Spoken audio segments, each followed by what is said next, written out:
কথাটা তোমাকে বলতেও খুব খারাপ লাগছে প্রতিমা। তার মানে আপনি আমাকে নিজের লোক ভাবেন না? ছি ছি, একই কথা। তোমার বাবা আমার বিশেষ বন্ধু, কত ছোট থেকে তোমায় দেখছি। তোমাকে ছাড়া নিজের কাকে মনে করব? তাহলে আপনি বলুন।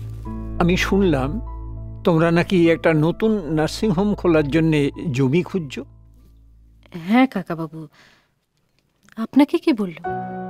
কদিন আগে আমি নার্সিংহোমে গেছিলাম, লাহিড়ি কথায় কথায় আমাকে বলল। আজকাল তো লাহিড়ি আমায় দেখছে। হ্যাঁ, আসলে আমি ভাবছিলাম যে আমার বাবার নামে একটা নার্সিংহোম খুলব।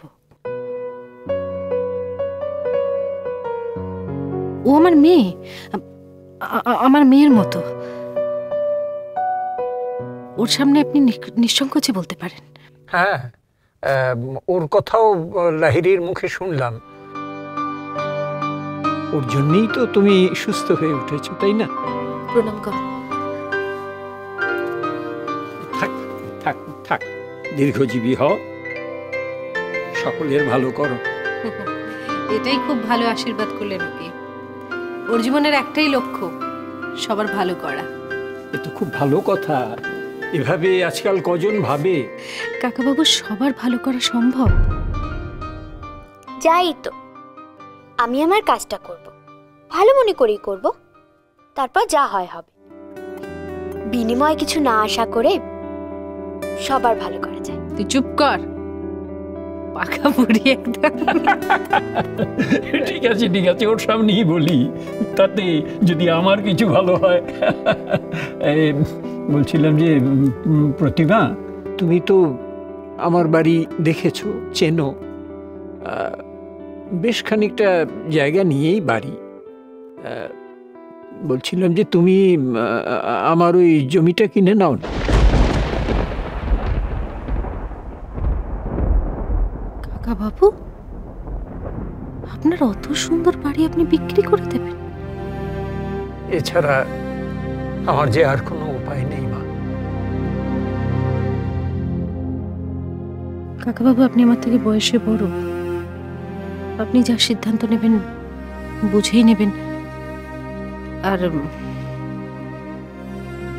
আমি আপনাকে জিজ্ঞাসাও করব না যে এমন কি পরিস্থিতি হলো যার জন্য আপনাকে বাড়ি বিক্রি করতে হচ্ছে। তবুও মানে আমি বলছি যে আপনি যদি আপনার সমস্যাটা আমাকে বলেন।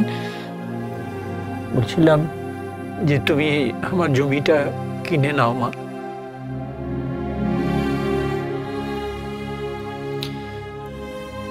ঠিক আছে কাকাবাবু, আমি অখিলকে বলে দেবো। আপাতত জমির ব্যাপারে দেখাশোনা ওই করছে। অখিল?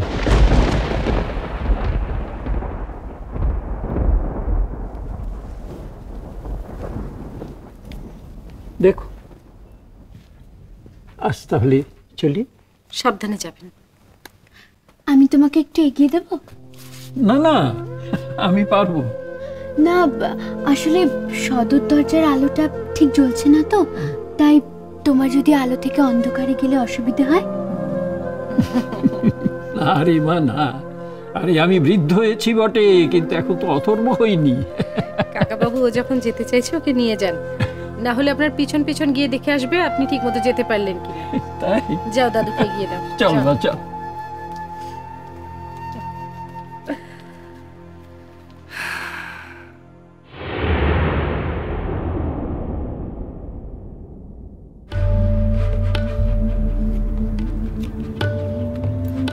কিরে বল। আমি তো জানি না। আমি যদি একবার জানতে পারি না। ছাড়ো না, কটা দিনই বা থাকবেই বাড়িতে, বেকার ঝামেলা বাড়িয়ে লাভ কি বলো তো? কে জানে কটা দিন থাকবো।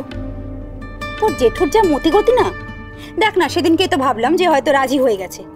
ও মা, এখন দেখছি এখনো রাজি হচ্ছে না। জেঠি, যেভাবেই হোক জেঠুকে রাজি করো, তারপর এখান থেকে সরে যাও। উফ বাবা, আমারও না এই বাড়িতে থাকতে একদম ভালো লাগছে না।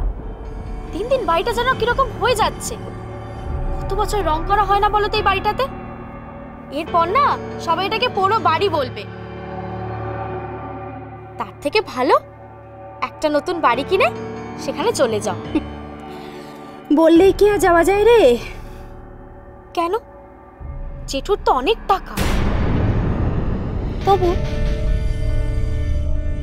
হ্যাঁ গো জেঠি, সকালে যারা এসেছিল তারা কি এই বাড়িটা কিনবে? আরে না না, তারা কিনবে কেন?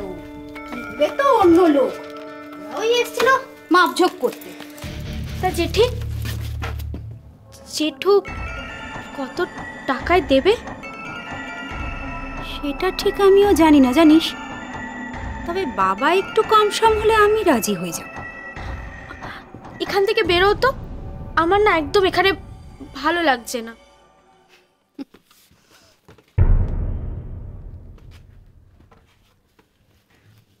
তা হ্যাঁ রে, তুই এত খোঁজ নিচ্ছিস কেন শুনি? পারে বাড়ি বিক্রি হলে মেশোর হাতেও তো অনেক টাকা আসবে। মেশো একটা নতুন বাড়ি কিনতে পারবে, হাতে অনেক টাকাও থাকবে, বেশ মজা হবে। তা তোর মেশো যদি বাড়ি বিক্রি করতে রাজি না হয় তাহলে কি করব? জেঠি, তোমরা আমাকে তোমাদের সঙ্গে নিয়ে যাবে তো? আরে দূর পাগল, এই বাড়ি যতক্ষণ বিক্রি না হচ্ছে ততক্ষণ আমি এখান থেকে যাচ্ছি না। তা অবশ্য ঠিক। তুমি চলে গেলে মাসি এই বাড়ির মালিক, কাকাইও তো নেই। সেই জন্যই তো এই বাড়ি বিক্রি না হওয়া পর্যন্ত এখান থেকে আমি নড়ছি না। যেভাবেই হোক জেঠুকে রাজি করো। দাদুর উপর চাপ দিলে দাদু ঠিক রাজি একটা কাজ করতে পারো, ঠাম্মাকে দিয়ে দাদুকে বলাতে পারো।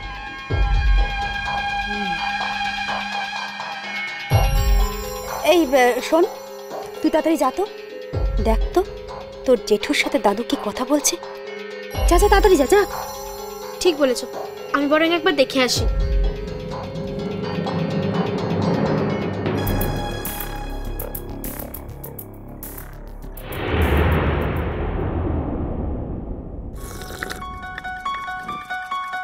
কাকাবাবু এসেছিল কখন? কিছুক্ষণ আগে। তুমি তখনও ফেরোনি জমির ব্যাপারে কথা বলতে। জমির ব্যাপারে? আমি এই ভয়টাই পাচ্ছিলাম। নিশ্চয়ই কোনো জায়গা থেকে কাকাবাবু শুনেছে দিদি জমি নিয়ে খোঁজ করছে। শুনলেই বা কি, বাড়ি বিক্রি করার মতো তো খারাপ অবস্থা ওনার নয়। তুমি জানো না? আরে কাকাবাবুর ছেলেরা সব বিদেশে থাকে, বাবার এক ফোঁটা দেখাশোনা করে না। ওইদিকে কাকিমার ক্যান্সার, কাকাবাবুর হাতে কোনো টাকা পয়সা নেই। তাই জমি বাড়ি সমস্ত বিক্রি করে দিয়ে না ওরা সব মুম্বাই চলে যাবে। বাবা, এত খবর?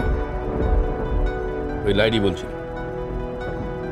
আচ্ছা, দিদির সাথে কাকাবাবুর কি কথা হয়েছে তুমি শুনেছো? না, আমি তো ঘর থেকেই বেরোইনি। বেরোনি কেন? বেরোনি কেন মানে? তোমার কি মনে হয় দিদি আমার সামনে ওনার সঙ্গে কোনো কথা বলতো? সেটা অবশ্য ঠিক, তবে দিদির সাথে কাকাবাবুর কি কথা হয়েছে সেটা শুনলে তুমি ভালো করতে। ইস, দাদুটার কত কষ্ট এই বয়সে।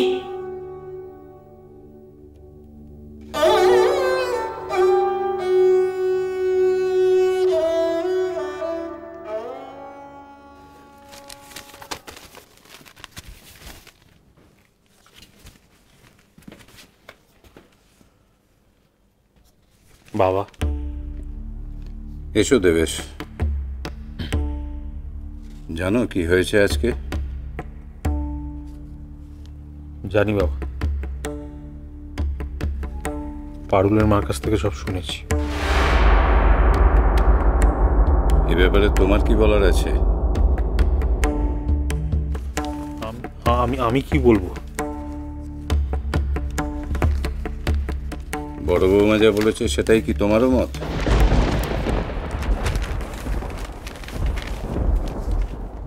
বাবা, এই বাড়িতে আমার থাকতে ভালো লাগছে না, এটুকু শুধু আমি আপনাকে বলতে পারি। কিন্তু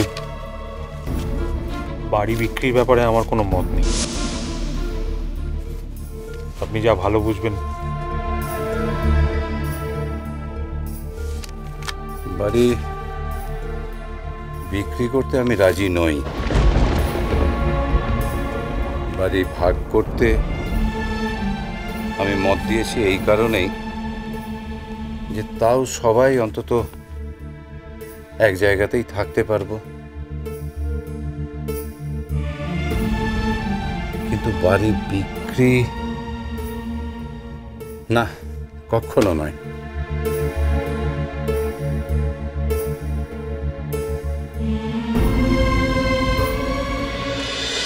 তোমায় ছাড়া ঘুম আসি না।